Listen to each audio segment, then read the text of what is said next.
Hello friends, good morning. इस video में हम लोग बात करने जा रहे हैं एसएससी एमटीएस 2019 के सिलेबस के ऊपर।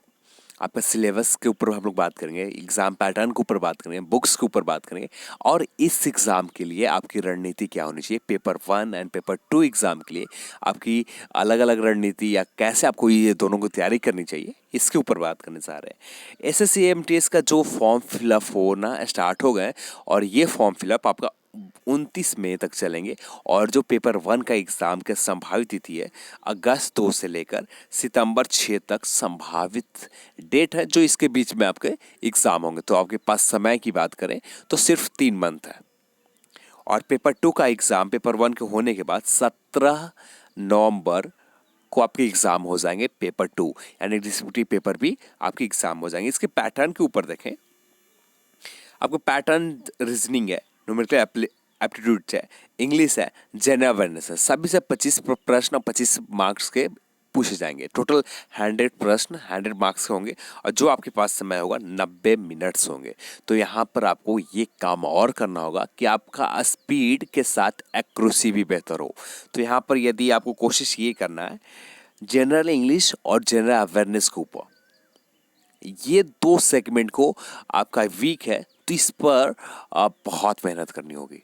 ये 2 सेगमेंट आपको समय बचा कर देगा न्यूमेरिकल एप्टीट्यूड से जो और जनरल इंटेलिजेंस और रीजनिंग से। ये थोड़ा सेगमेंट होता आजकल जो एसएससी के पैटर्न चल रहे हैं उसमें थोड़ा कैलकुलेटिव प्रश्न जिस पर आपको समय ले रहे हैं, इस तरह के प्रश्न आ रहे हैं। तो यहाँ पर आपको समय बचाकर इस पर आपको देना है। तो इसलिए यहाँ पर जनरल इंग्लिश और जनरल अवेयरनेस के ऊपर थोड़ा सा अच्छा मेहनत करना है, जिससे आपका समय निकल कर जो 90 मिनट है 90 मिनट में ज़्यादा समय दे पाएँ आप मैथ और रीजनिंग के ऊपर। ये करना होगा। और साथ में यहाँ पर हम लोग जो करते हैं गलतियाँ, जो पेपर 2 है, पेपर 2 की तैयारी हम लोग लास्ट में करते हैं। जब पेपर 1 हम लोग दे लेते हैं, पेपर 1 के एग्ज़ाम के रिजल्ट आ जाते हैं, रिजल्ट में क्वालिफाई हो जाते हैं, उसके बाद हम पेपर 2 की तैयारी करते हैं। यहाँ पर ही हम गलती करते हैं। अब जब रिजल्ट आ जाते तो आपके पास समय कितना होते हैं? रिजल्ट आने के बाद हमें समय जो एक अप्रॉक्स मिलते हैं 20 से 15 दिन के आसपास समय मिलते हैं डिस्क्रिप्टिव के लिए, एसे के लिए, जो पेपर 2 के लिए। तो पेपर 2 के लिए हमें समय भी बहुत कम मिलता है। उस कम समय में हम पेपर 2 की तैयारी करना चाहें तो बहुत मुश्किल हो जाता है, बहुत टफ काम होते हैं। तो ये करना बहुत ही टफ है। तो आप यदि अभी से ही अपनी रणनीति में पेपर 2 को तैयारी में रखें, जैसे वीक में आप 2 दिन मानकर चलें कि आपको पेपर 2 के लिए ऐसे लिखना है, डिस्क्रिप्टिव के पेपर लिखने हैं। जो टॉपिक्स है जो प्रीवियस ईयर के पेपर में पूछे जाते हैं उसके अकॉर्डिंग आप प्रीवियस ईयर के पेपर अभी स्टार्टिंग में सॉल्व करनी है, ठीक है। तो प्रीवियस ईयर पेपर एक ले लें, क्वेश्चन बैंक ले लें, जिससे आपको लगता है एक एक टॉपिक सिलेक्ट करें, वीक में 2 टॉपिक्स आप लिखें। कोशिश बस यही करनी है। थोड़ा सा उस जो प्रीवियस आप ईयर के क्वेश्चन बैंक लिए उससे थोड़ा सा आइडिया ले लें और अपने अकॉर्डिंग लिखने की कोशिश करें, अपने शैली में, अपनी भाषा में। और इसका थोड़ा सा आपका इम्प्रूव हो जाए, जैसे एग्ज़ाम आएंगे, रिजल्ट पेपर 2 का एग्ज़ाम आएगा, वैसे ही आप बेहतर कर लेंगे। और यहाँ पर एक चीज़ और इससे बेनिफिट होगा, जब आप पेपर 2 की तैयारी में कर रहे हैं तो यहाँ पर ये सोच कर कर रहे हैं कि मुझे पेपर 2 तक जाना है। आप जब पेपर 1 की सिर्फ आप मानकर तैयारी करते हैं तो आप पेपर 1 तक ही सीमित रहते हैं। पेपर 2 आप फाइनल क्वालिफाई करने के लिए कभी भी सोचते भी नहीं है हम पेपर 1 कर लेंगे, उसके बाद क्वालिफाइंग होंगे पेपर 2 में। तो ये थोड़ा सा आपकी रणनीति में अलग हो जाता है। यहाँ पर आपका रणनीति, यहाँ पर सफल होने के लिए आप तैयारी कर रहे हैं, पेपर 2 के साथ में तैयारी कर रहे हैं, तो आप दोनों को एक साथ लेकर चल रहे हैं। तो ये एक आपके लिए पॉजिटिव एटीट्यूड है, जो आपको एग्ज़ाम में, जैसे एग्ज़ाम हॉल में बैठते हैं तो वहाँ पर भी आपको कॉन्फिडेंस लेवल हाई रहता है, क्योंकि आपके पास ये अप्रोच, आपके पास एक पॉजिटिव पॉइंट रहते हैं कि मैंने डिस्क्रिप्टिव पेपर 2 के लिए भी तैयारी की है। तो थोड़ा सा ये आपको बेनिफिट देगा एग्ज़ाम हॉल में, आपका पॉजिटिव कॉन्फिडेंस लेवल रहेंगे एग्ज़ाम हॉल में। तो यहाँ पर दोनों को साथ में तैयारी करनी चाहिए। अब हम लोग बात करते हैं पेपर के सिलेबस के ऊपर और सभी पेपर के लिए अलग अलग से आपकी स्ट्रेटजी क्या होना चाहिए इसके ऊपर। और यदि आपको वीडियो पसंद आए तो लाइक ज़रूर कीजिएगा, शेयर भी कीजिएगा और साथ में चैनल पर नए हैं तो चैनल को सब्सक्राइब भी कर लें। चलिए हम लोग सिलेबस के ऊपर देखते हैं। तो यहाँ पर सिलेबस के ऊपर बात करने से पहले एक चीज़ और आप सभी को बता दूँ, यहाँ पर सभी जो आपके टॉपिक्स हैं, जो आपके सब्जेक्ट है, रीजनिंग, मैथ, इंग्लिश और जनरल अवेयरनेस के जो टॉपिक्स हैं, इनके लिए आपके लिए अलग अलग से आपकी रणनीति होनी चाहिए, अलग अलग स्ट्रेटजी होनी चाहिए। आपका इसके ऊपर लेवल आपका पता होगा, आपका इस रीजनिंग का लेवल कैसा है। रीजनिंग में आप जीरो अभी है तो आपको शुरू से मेहनत करनी होगी। यदि आप रीजनिंग में बेहतर है तो यहाँ पर वीक में जैसे आप ऐसे की तैयारी कर रहे हैं वीक में 2 दिन, तो इसी तरह से हम वीक में 2 दिन लेकर चलते हैं सिर्फ रिवीजन के लिए, प्रैक्टिस करने के लिए, तो सफिशिएंट रहेंगे, काफ़ी रहेगा रीजनिंग के लिए। इतना समय हम काफ़ी कह सकते हैं कि इतना समय काफ़ी है। तो आपको खुद से देख कर चलना होगा कि आपकी अभी जो वर्तमान में प्रेजेंट टाइम में आपका क्वाल लेवल क्या है रीजनिंग के ऊपर, आप कहाँ पर हैं, रीजनिंग के ऊपर जीरो के ऊपर है या आपका तैयारी बहुत अच्छा है, सिर्फ आपको प्रैक्टिस और रिवीजन के ऊपर करना है।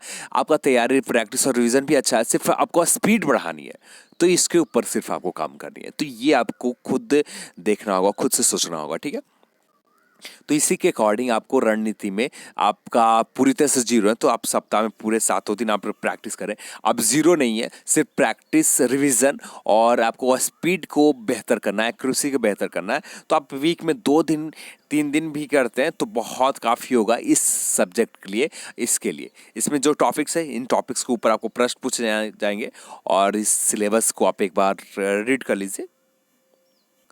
आप वीक में टॉपिक वाइज करते जाएं। आपका समय से पहले 3 मंथ आपके पास जो समय है, 3 मंथ से पहले आपको इसमें रिवीजन भी बेहतर हो जाएंगे, प्रैक्टिस भी बेहतर हो जाएंगे और साथ में आपका स्पीड भी इम्प्रूव हो जाएंगे।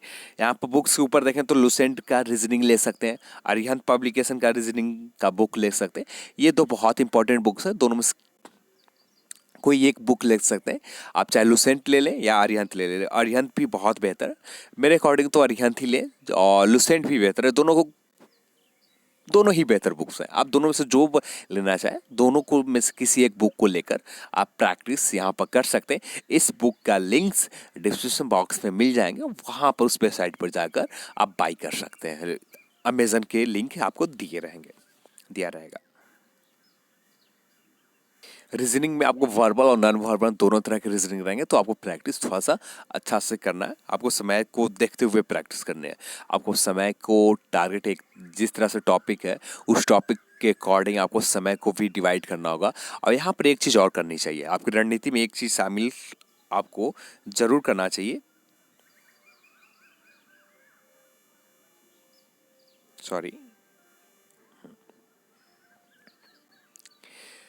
तो रणनीति में एक चीज़ आपको ये शामिल करना चाहिए कि यहाँ पर टारगेट हम बड़े ले लेते हैं। टारगेट जो आपका हो जाता है बहुत बड़ा हो जाता है, पूरे 3 मंथ का आपके पास प्लानिंग बन जाते हैं, पर प्लानिंग को फॉलो नहीं कर पाते। यहाँ पर ये बहुत बड़ी गलती करते हैं। तो यहाँ पर इस चीज़ से आपको बचना होगा। आपको टारगेट छोटा रखना है। जैसे आपको रीजनिंग का आप एक टॉपिक करना है, आप सुबह में उठे तो फर्स्ट काम करें, आप तैयार हो ले, ब्रश कर ले, बेसिक जितने भी आपके काम होते हैं कर लें। उसके बाद आप एक छोटा सा प्लानिंग कर लें, आज मुझे ये सेगमेंट के ऊपर पढ़ना है, आज ऐसे का भी टाइम है तो ऐसे के ऊपर भी एक चीज़ लिखनी है, मैथ्स और जनरल अवेयरनेस को भी प्रैक्टिस करनी है, इंग्लिश के ग्रामर भी पढ़ना है, इंग्लिश के क्लोज टेस्ट के ऊपर आपको आज ये देखना है। तो ये डेली रूटीन के ऊपर आप वर्क करते हैं, डेली का टारगेट बनाते हैं और डेली को उस टारगेट को अचीव करते हैं, तो ये आपका बेहतर रणनीति हो गया। इससे आपका डेली जैसे ही आप पूरा करते हैं, आप कोशिश ये करना है कि जो आपने फिक्स किया टारगेट, उस टारगेट को अचीव किए बिना आपको सोना नहीं है। जब आप अचीव कर लेते हैं, 10 से 15 दिन, 20 दिन आप ये करते लगातार, 20 दिन के बाद ये आपकी आदत बन जाती है। जब ये आदत बन जाएगी तो आपको दिक्कत ही नहीं होगी। वैसे ही आपको ये करते हैं तो आपको थोड़ा सा एक पॉजिटिव एटीट्यूड एग्जाम के आते आते हो जाएंगे कि आपको अंदर कॉन्फिडेंस लेवल बहुत हाई रहते हैं। पेपर की एग्ज़ाम देने के समय बहुत हाई हो जाएंगे। तो ये आप करते हैं, छोटी छोटी चीज़ जो होता है आपको एग्ज़ाम में सफल बनाने के लिए बहुत हेल्प करते हैं। बात करते हैं आप इंग्लिश पे लैंग्वेज के ऊपर, तो इंग्लिश में आपको जो प्रश्न पूछे जाएंगे यहाँ पर बेसिक ग्रामर से, basic English language and grammar से प्रश्न पूछे जाएंगे जो आपको कवर करें। इसके लिए बुक्स के ऊपर बात करें, आप फ्लिंट फार्माउंट के बुक्स ले सकते हैं, नीतू मैम का, और साथ में आप यहाँ पर वेरेन एंड मार्टिन के बेसिक ग्रामर के बुक, दोनों में से किसी एक बुक्स को आप ले सकते हैं। ठीक है, एक प्रैक्टिस के लिए आप किसी और पब्लिकेशन के, अरिहंत के या किरण का पब्लिकेशन के लिए, जिसमें जंबल्स हो, प्रयान साइनोनिम एंटोनिम्स हो, जिसमें आपको सारे टॉपिक्स के ऊपर प्रैक्टिस के लिए बहुत सारे प्रश्न मिल जाए। किरण की भी बहुत बेहतर बुक है, किरण की भी आप ले सकते हैं। तो ये कुछ बुक्स आप यहाँ पर ले सकते हैं। तो ये दो बुक्स सिर्फ आपको ग्रामर के लिए, तो ग्रामर के लिए तो आपको करना ही है, साथ में इसके रिलेटेड प्रश्न को भी सॉल्व करने हैं। और ग्रामर तो आप पढ़ लेंगे, इससे आप एग्ज़ाम में एक कुछ 5 से 10 प्रश्न आप सॉल्व कर सकते हैं, जो 10 में से 7-8 सही होंगे। पर आप इसमें जो 25 प्रश्न है, 25 में से 15 प्लस 18, 19, 20 के आसपास आप सही करना चाहते हैं, तो इसके लिए आपको प्रैक्टिस बहुत ज़रूरी है। जितना ज़्यादा प्रैक्टिस होगा उतना ही बेहतर यहाँ पर आपका रिजल्ट निकल कर आएंगे। तो यहाँ पर प्रैक्टिस बहुत ज़रूरी है। तो यहाँ पर रीजनिंग जो आपको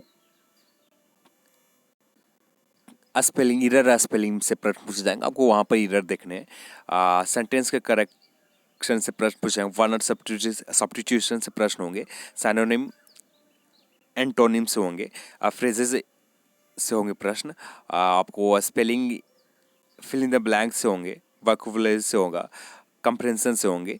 ये सारे सेगमेंट से आपको प्रश्न पूछे जाएंगे। तो इन सारे के सेगमेंट के ऊपर आपको वर्क करना है, बेसिक ग्रामर आपको ठीक करना है। यदि आप ज़ीरो है तो यहाँ पर आपको शुरुआत से करनी होगी। यदि आप ज़ीरो नहीं है, इससे पहले आपने प्रिपरेशन किया है, तो आपको यहाँ पर सिर्फ रिवीजन करने के ऊपर ध्यान देना है, प्रैक्टिस के ऊपर ध्यान देना। इसका प्रैक्टिस आप 7 दिन आपको करना होगा, डे लगातार 7 डेज आपको वीक में सभी दिन आपको कंप्लीट करने होंगे। हर दिन आपको इसका प्रैक्टिस करना होगा। इसमें थोड़ा सा डेली आपको एक टॉपिक्स को ऊपर पढ़ते तो उसके से रिलेटेड, आप उस टॉपिक्स के रिलेटेड जो भी आप पढ़ते हैं उसको प्रैक्टिस भी करने होंगे, जो आपको आपका जो प्रश्न के अप्रोच आपका होता है, प्रश्न के ऊपर अप्रोच होता है, वो बेहतर हो जाते हैं एग्जाम के आते आते। अब बात करते हैं क्वांटिटेटिव एप्टीट्यूड से प्रश्न। यहाँ पर आपके इसके लिए बुक की बात करें तो एक बुक आता है, magical book on quicker math, M Tyra. ये बुक ले सकते हैं, या किरण पब्लिकेशन के मैथ का बुक आप ले सकते हैं। दोनों में से किसी एक बुक ले लें, और जिससे आप इन सभी टॉपिक्स के ऊपर प्रैक्टिस कर सकें। तो ये बुक्स आप ले सकते हैं, और इसके लिए भी आपकी रणनीति जो होना चाहिए, वीक में रोज़ाना डेली आपको प्रैक्टिस करना होगा पर उसके ऊपर जिस टॉपिक्स के ऊपर ज़्यादा दिक्कत है, जैसे आपको मान लेते हैं यहाँ पर इंटरेस्ट SI CI के ऊपर बहुत ज़्यादा दिक्कत है, तो इस टॉपिक्स के ऊपर थोड़ा ज़्यादा मेहनत करना। परसेंटेज पर भी अभी कन्फ्यूज़न हो जाता है, तो परसेंटेज के ऊपर भी आपको ज़्यादा मेहनत करना। तो इस तरह से आप टॉपिक्स वाइज आप यहाँ पर अपना तैयारी रखते हैं, तब जाकर आप बेहतर परफॉर्मेंस कर सकते हैं एग्ज़ाम हॉल में। तो आप टॉपिक्स वाइज जिस टॉपिक्स को आप मॉर्निंग में डिसाइड कर, यहाँ इस टॉपिक में ज़्यादा दिक्कत है, तो उस दिन आप उसी टॉपिक्स के ऊपर आप वर्क करें, उसी टॉपिक्स के ऊपर पढ़ें, तो बेहतर रहेंगे। उसके बाद आपका जो प्रश्न पूछे जाते हैं जनरल अवेयरनेस से, तो जनरल अवेयरनेस से जो प्रश्न रहे, जनरल अवेयरनेस से जो प्रश्न होंगे आपको रोज़ाना जो हो रहे हैं घटनाक्रम, उन घटनाक्रमों को ऊपर पूछे, चाहे इन्वायरमेंट से रिलेटेड हो, पॉलिटिक्स से रिलेटेड हो, और स्पोर्ट्स से रिलेटेड हो, या किसी स्कीम से रिलेटेड हो, या तो ये सारे टॉपिक्स के ऊपर जो भी स्पोर्ट्स से रिलेटेड हो, इन सारे टॉपिक्स के ऊपर प्रश्न पूछे जाएंगे आपका।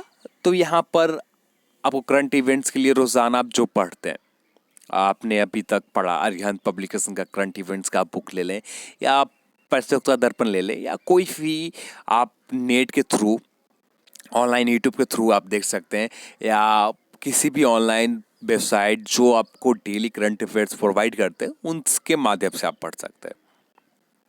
आपके पास बहुत सारे साधन हैं, उनमें से किसी एक साधन को, सिर्फ किसी एक को चुनना है। आप पीडी भी पढ़ रहे हैं, इंटरनेट से भी पढ़ रहे हैं, ये आपको नहीं करनी है। किसी एक माध्यम को उठाना, उसी एक माध्यम को कंटिन्यू एग्जाम तक आपको फॉलो करनी है। आप ये सोचिएगा मैं पीडी भी करूँगा, मैं यूट्यूब से भी देखना है, मुझे किसी वेबसाइट को भी देखना है, तो इस तरह से आप बहुत ज़्यादा समय बर्बाद ही होंगे और बहुत ज़्यादा कवर करने के चक्कर में आपको कुछ कवर नहीं होगा। जब एक चीज़ को आप मानकर चलेंगे तो थोड़ा सा आपको कवर बहुत बेहतरीन हो जाएंगे। एग्जाम आते थे जनरल अवेयरनेस के ऊपर मैक्सिमम जो प्रश्न पूछे जाएंगे, जो आपको कंप्लीट का करंट इवेंट्स के ऊपर जो प्रश्न पूछे जाएंगे, जो आपको कंप्लीट हो जाएंगे। उसके बाद आपको यहाँ पर इंडियन कॉन्स्टिट्यूशन से भी प्रश्न पूछे जाएंगे जो बेसिक लेवल का होगा। इसके लिए लुसेंट से बाहर नहीं जानी है। लुसेंट पब्लिकेशन क्या ले सकते हैं, या अरिहंत का बुक भी आता है तो जनरल स्टडीज़ के ऊपर, या वन लाइनर के ऊपर कोई किरण पब्लिकेशन के भी बुक्स आते हैं। किरण का वन लाइनर जो आपको सब्जेक्ट इन सारे टॉपिक्स के ऊपर मिल जाएगा, तो ये आप यहाँ पर कुछ भी बुक्स ले सकते हैं। बेहतर होगा लुसेंट और साथ में किरण के भी आप ले सकते हैं। बुक्स के ऊपर आपको प्रश्न पूछे जाएंगे, बुक्स के राइटर, हिस्ट्री से प्रश्न पूछे, कल्चर से प्रश्न पूछे जाएंगे, अवार्ड से पूछे जाएंगे, और साथ में यहाँ पर करंट अफेयर्स के ऊपर बात कर चुके हैं, साइंस से भी प्रश्न पूछे जाएंगे। इंपॉर्टेंट फाइनेंशियल इकोनॉमिक्स न्यूज़ के ऊपर भी प्रश्न पूछे जाएंगे जो करंट से रिलेटेड होंगे। तो यहाँ पर इन सारे टॉपिक से प्रश्न पूछे जाएंगे, तो आपको इन सारे टॉपिक्स के लिए बुक्स आपको करंट इवेंट्स आप जैसे ही करते थे, यहाँ पर इकोनॉमिक्स से रिलेटेड न्यूज़, फाइनेंशियल न्यूज़, आपको करंट अफेयर से रिलेटेड न्यूज़, जब से आप करंट अफेयर्स पढ़ते हैं उससे आपको कवर हो जाएंगे। आप जब लुसेंट कवर करते हैं इन सारे टॉपिक्स के ऊपर कवर हो जाएंगे। तो यहाँ पर लुसेंट और एक करंट अफेयर्स के बुक्स ले सकते हैं, या वेबसाइट के ऊपर आप पढ़ सकते हैं। इन सारे सिर्फ आपका जो बुक्स लिस्ट होना चाहिए बहुत ही छोटा होना चाहिए, बहुत ज़्यादा बड़ा नहीं करना इसको, ठीक है। अब बात करते हैं आपका पेपर 2 के लिए। तो पेपर 2 में आपको एसए है, जो एसए मिलेंगे जो भारतीय संविधान में 8 शेड्यूल में कॉन्स्टिट्यूशन में है, उन सभी 8 लैंग्वेज के ऊपर आपको प्रश्न लिख सकते हैं, आप एसए लिख सकते हैं, जो आपको 50 मार्क्स के होंगे, 30 मिनट समय दिए जाएंगे। यहाँ पर इससे पर थोड़ा आपको मेहनत अभी से ही करना। तो जैसे मैंने आपको स्टार्टिंग में ही बताया था, तो इससे को भी टारगेट लेकर आपको चलना होगा कि जिससे आपको एग्ज़ाम आते आते इससे भी बेहतर हो जाए, ठीक है। तो इससे के ऊपर भी अभी से प्रैक्टिस करें। वीक में आप 2 दिन समय दें, जिससे आपका बेहतर इससे भी हो जाए। चलिए, इस वीडियो को देखने के लिए आप सभी को बहुत बहुत धन्यवाद। यदि आपको वीडियो पसंद आया तो लाइक करें, शेयर करें और साथ में चैनल को सब्सक्राइब कर लें। जय हिंद, जय भारत।